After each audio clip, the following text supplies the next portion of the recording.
What if-nya adalah kalau ada anak di bawah 12 tahun pakai motor listrik ke jalan raya, Benar. ya kan? Iya. Kalau tadi dari video yang kita lihat tadi kan polisi udah benar belum tuh kalau dia yang menghimbau, mengedukasi, mendidik dan segala macam. Sebenarnya regulasinya gimana ya? Kalau itu apakah ditilang biasa tapi nggak ada plat nomornya?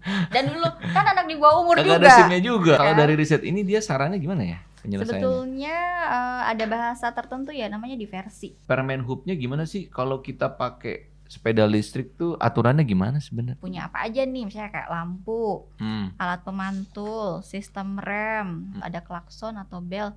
Dan yang paling penting kecepatannya tidak boleh dari 25 km per jam. Jadi nggak boleh ngebut. Ya berarti kan kalau misalnya dia sudah punya spesifikasi seperti itu, yang pertama usianya nih, yang pengendaranya itu atau yang nyetirnya itu berarti tidak kurang dari 12 tahun. Oke, ini syaratnya udah kayak yang kita nggak pernah bisa tahu adalah kecelakaan itu tidak terjadi hanya karena kitanya teledor, tapi karena ada faktor orang lain teledor. Jadi kalaupun kitanya udah hati-hati, orang lain yang nggak hati-hati kadang-kadang. Nah itu yang paling ngeri sih sebenarnya. Kalaupun kita udah ngajarin anak kita ya hati-hati ya.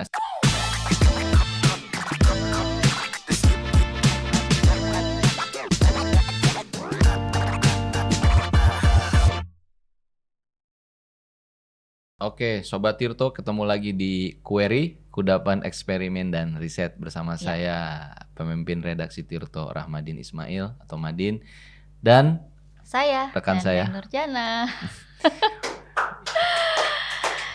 Ya, hari ini kita akan bicara masih apa? kaku nih, kita harus latihan terus nih ngobrol openingnya. Iya ya. Jadi ini episode kedua bersama Teh Neneng. Sebelumnya kita udah bahas soal fenomena sampah ya di Tangsel. Betul. Sekarang kita mau bahas isu yang kedua yang berangkat dari keresahan salah seorang produser kita yang rupanya terganggu dengan anak-anak bocil-bocil yang main sepeda listrik. Iya. Atau motor apa sepeda ya? Sepeda listrik sih. Sepeda listrik sih sebutnya ya. Sepeda listrik. Bukan motor listrik. Bukan. Sepeda tapi ada motor listriknya. Ya betul. Karena dia pakai baterai kan. Dan kebetulan gue juga kemarin anakku minta dibeliin. Aduh, mana mahal lagi 3 juta. Nggak jadi deh. Jadi fenomena ini adalah sesuatu yang lagi rame dan data terakhir yang kita lihat di sini udah ratusan kecelakaan melibatkan sepeda listrik ini yang anak-anak. Ada 2 isu dan riset yang kita mau dorong hari ini tuh. Pertama riset soal proses penegakan hukumnya. Dan yang kedua ada saran-saran tadi ya, bagaimana saran-saran untuk bagaimana memanage pengelolaan kebijakan terhadap si sepeda listrik ini. Nah ini mungkin yang aku mau discuss sama Teh Neneng. Iya. Yang pertama kita bahas dulu yang gampang-gampang ya. Definisi sepeda listriknya dulu Teh, mungkin kita bisa bedah tuh. Apa sih sepeda listrik itu, kapasitinya dan cc-nya segala macam itu yang kayak gimana bentuknya atau kita bisa nonton dulu mungkin. Ada beberapa videonya ya, Tung. Nah, ini kita coba lihat nih. Nah, ini nih sepeda listrik. Waduh, ini dia nih. Kelas 3 SD. Oh, 5 SD. 3 SD bawa ke jalan raya.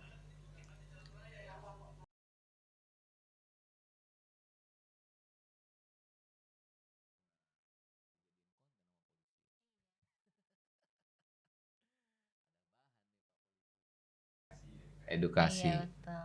Jadi ini terlihat di sini bahwa ini adalah speknya tuh yang benar-benar seperti ini Bang, sepeda listrik tapi mirip motor, ada motornya, ada motor mesinnya berarti kan.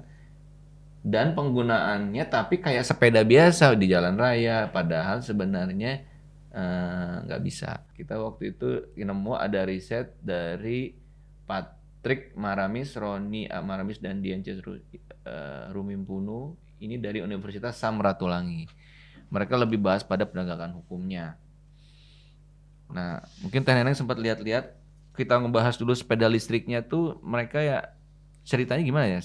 Definisinya dulu nih. Di Permen-Hub 45/2020 memang sudah ada peraturan gitu ya. Jadi yang disebut sebagai sepeda listrik itu punya apa aja nih, misalnya kayak lampu, alat pemantul, sistem rem, alat pemantul cahaya lagi di sebelah kiri dan kanan, kemudian yang pemantul cahaya di belakang dan lampu, ada klakson atau bel, dan yang paling penting kecepatannya tidak boleh dari 25 km per jam, jadi nggak boleh ngebut. Permen hubnya gimana sih kalau kita pakai sepeda listrik tuh aturannya gimana sebenarnya? Ya berarti kan kalau misalnya dia sudah punya spesifikasi seperti itu, yang pertama usianya nih. Oh. Iya kan? Yang usia ya. yang pengendaranya itu atau yang nyetirnya itu berarti tidak kurang dari 12 tahun. Oke, ini syaratnya udah kayak hampir pakai motor biasa ya? Iya, tapi kan kalau motor biasa kan 17 tahun ya. 17 ya, ini 12 listrik ya? Ya setidaknya dia minimal 12. pakai helm? Pakai helm. Pakai helm loh. Karena kan maksudnya kebayang nggak sih kalau orang mengendarai kendaraan 25 km per jam tanpa helm? Tanpa helm kan risiko kecelakaannya tinggi. Ke sepeda aja di jalanan pakai helm, ya kan? Jadi emang harus pakai helm tuh. Kemudian tidak boleh untuk mengangkut penumpang tuh yang C. Emang nggak boleh ada penumpangnya kecuali ada tempat duduk penumpangnya. Iya betul.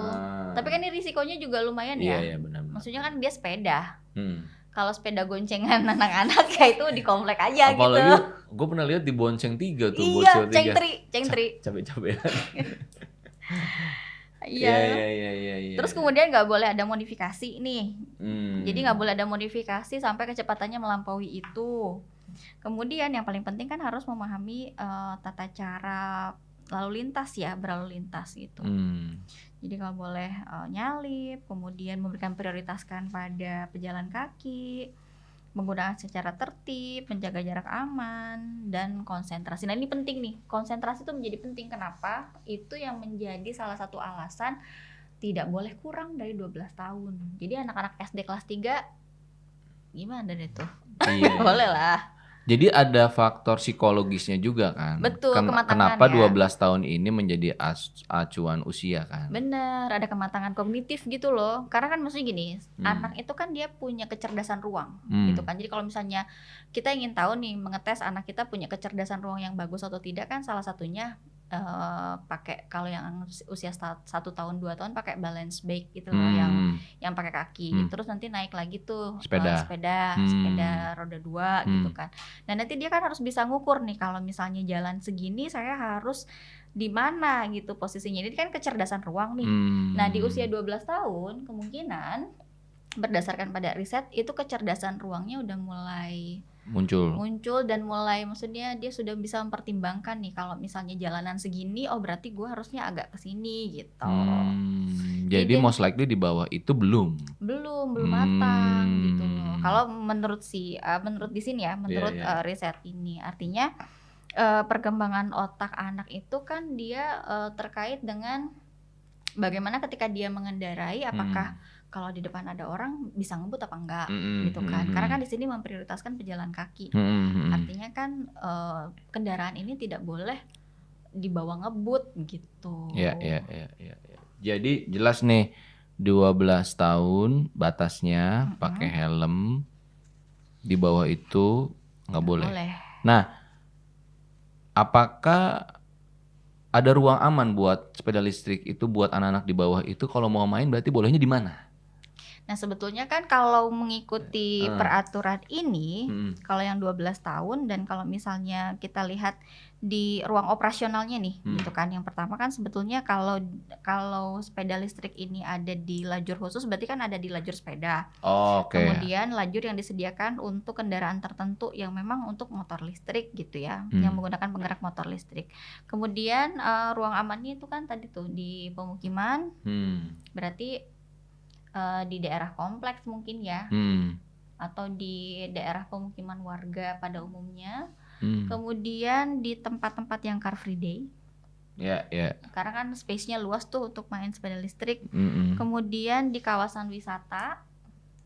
Kemudian di area sarana angkutan umum massal yang menjadi sebagian dari kendaraan motor tertentu, kendaraan tertentu atau menggunakan penggerak motor listrik yang terintegrasi. Artinya kalau misalnya dari satu kendaraan misalnya dari bis Transjakarta misalnya berhenti di situ atau di kereta, kemudian mau melanjutkan ke alat transportasi yang lain, nah bisa tuh menggunakan sepeda listrik. Itu daerah-daerah yang memang diizinkan untuk memakai sepeda listrik. Artinya betul. walaupun kita umur 12 tahun pakai helm tetap nggak diizinkan ke jalan raya harusnya. Logiknya hanya di daerah-daerah itu aja ya. Iya, selain itu kan di kawasan perkantoran juga boleh. Iya, terus di area di luar jalan juga boleh. Oke, masuk akal. Nah, di kampus juga pernah boleh. Oh, kampus pernah ada yang boleh. Oh iya benar masuk akal. Bisa kampus. Tuh di kampus karena kan jauh ya. Apalagi kalau kampusnya aku pernah ke misalnya Telkom University, UPI juga dulu. Iya. Gede juga, lumayan capek juga ya kalau jalan kaki. Nah kalau di UI itu cakep tuh. Di UI bisa tuh. Karena kan di UI itu, maksudnya kalau UI kan dia punya pos-pos tertentu yang memang ada sepeda kan. Jadi pas gue dulu kuliah di UI itu, misalnya berhenti di stasiun Pondok Cina, jalan sedikit udah ada sepeda tuh. Nah tinggal ngasih KTM, dicatat nomor KTM kita, terus kita bisa pakai sepeda itu untuk ke fakultas lain gitu. Itu bisa tuh pakai sepeda listrik di situ kan. Iya, boleh. Tapi kan juga udah nggak 12 tahun di situ. Iya, udah gede juga sih. Tapi maksudnya areanya kan. No. Areanya. Tapi perdebatan utamanya adalah sekarang berarti karena ini risetnya adalah soal proses penegakan hukum. Jadi ini konteksnya adalah what if-nya adalah kalau ada anak di bawah 12 tahun pakai motor listrik ke jalan raya. Benar. Ya kan? Iya. Kalau tadi dari video yang kita lihat tadi kan polisi udah benar belum tuh kalau dia yang menghimbau, mengedukasi, mendidik dan segala macam. Sebenarnya regulasinya gimana ya? Nah, kalau itu apakah ditilang biasa tapi nggak ada plat nomornya? Dan dulu kan anak di bawah umur juga. Nggak ada SIM-nya juga. Iya. Gimana dan nggak ada nomor platnya juga. Ya kalau kan? dari riset ini dia sarannya gimana ya penyelesaiannya? Sebetulnya ada bahasa tertentu ya namanya diversi gitu ya. Jadi penanganan kasus-kasus yang pidana menjadi non pidana. Kalau kurang lebih bahasa awamnya sih seperti itu. Nah, berarti sebetulnya ketika ada kejadian misalnya anak kecil masuk ke jalan raya pakai sepeda listrik, ya bentuknya jadinya himbauan ya. Maksudnya di sini kalau kita lihat mempertimbangkan tanggung jawab pidana perdata, tanggung jawab pada orang tua nih.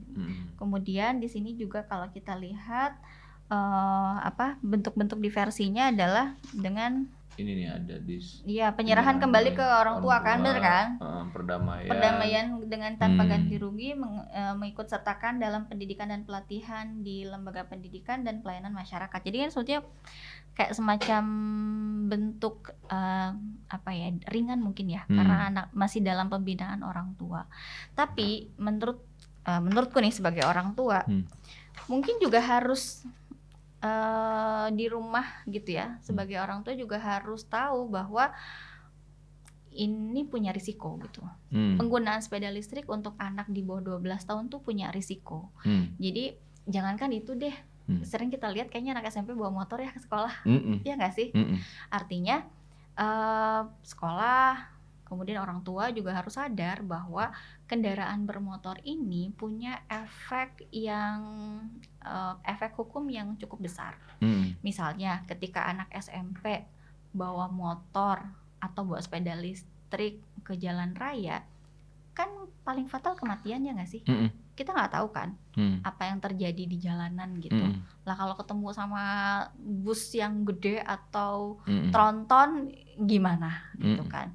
Artinya bahwa perlu mungkin ya pemerintah melakukan himbauan kepada masyarakat tentang penggunaan sepeda listrik yang benar itu seperti apa.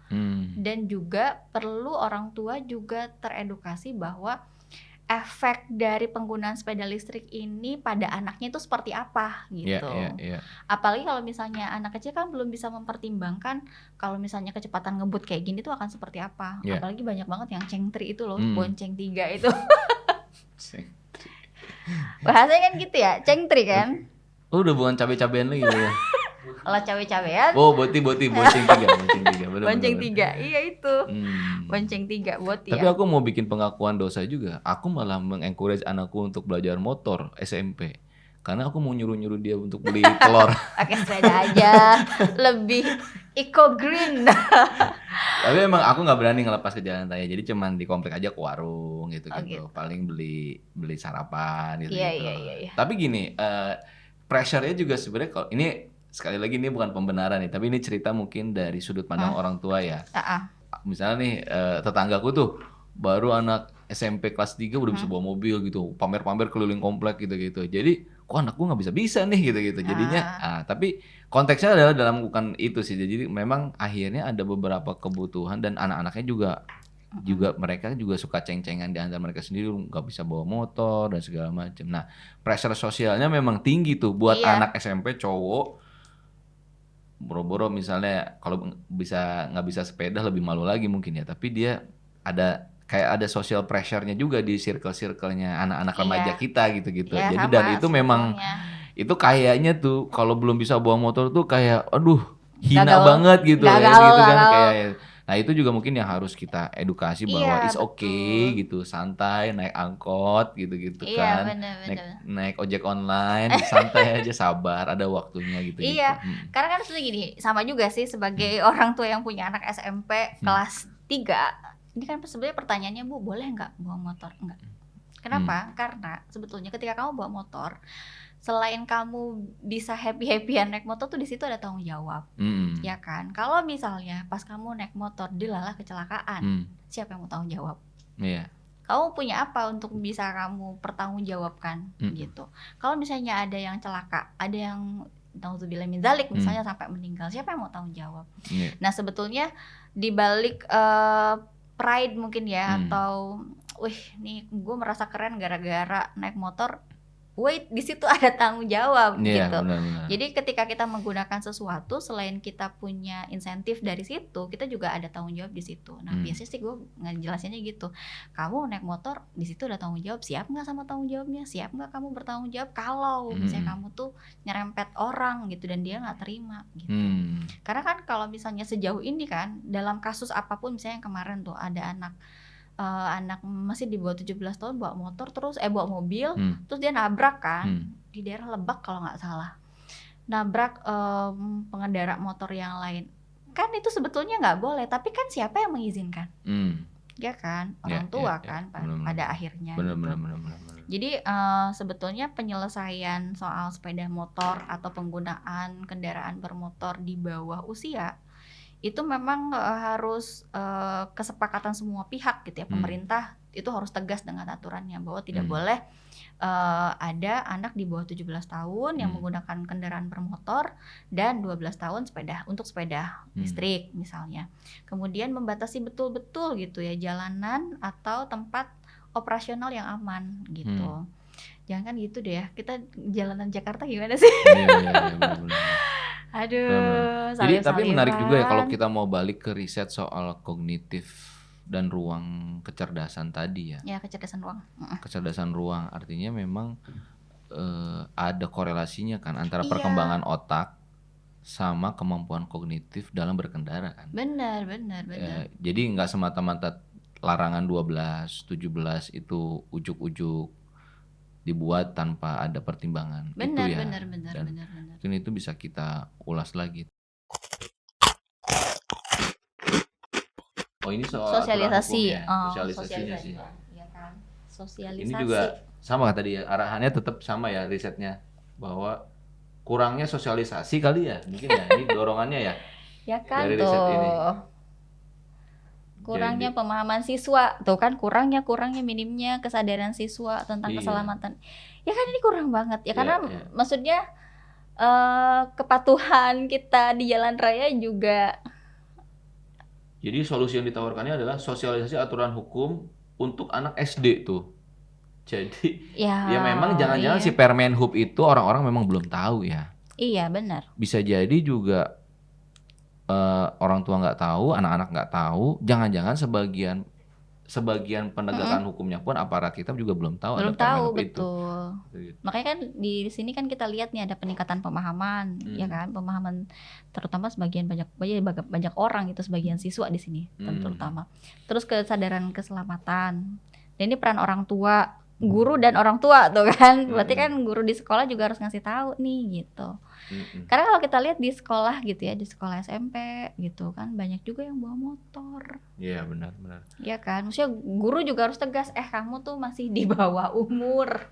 Jadi kesimpulannya sebenarnya dari riset ini adalah ada 3 sudut pandang lah ya. Pertama, sudut pandang orang tua. Ya, Orang tua harus ngingetin bahwa anak-anaknya itu kalau mau pakai kendaraan sepeda listrik terutama itu punya tanggung jawab, betul. dan itu otaknya belum nyampe gitu lah bahasanya kan.